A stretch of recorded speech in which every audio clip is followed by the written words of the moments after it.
And an exercise that traders do is they write down each day a setup that made the most sense to them that they want to try and build their business around.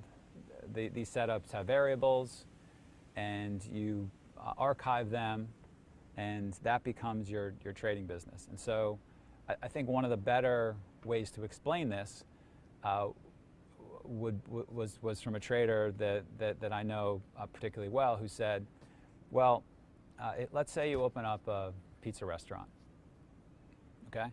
And this is your dream, to open up a pizza restaurant, and you save the money, and you build the place, you rent the place out, you hire the staff, you get the menus all ready to go.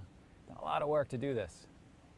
And somebody walks in and says, I'd like some chicken wings. You know, are you going to serve them chicken wings? You're a pizza place.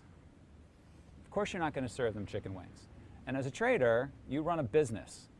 You sell certain things, which is you put risk on with certain setups where you have edge. And you're not in the selling of the chicken wings business. You're in the trading of the setups. It tastes good, excellent, yes. You're in the business of trading your setups with risk that you've measured. And so those are two ideas. So what happens on SME Capital if someone doesn't trade their edge? You say you put on a chicken wing. No, we don't. But I should say that. I should say, if you want to go sell chicken wings, you can get the hell out of here.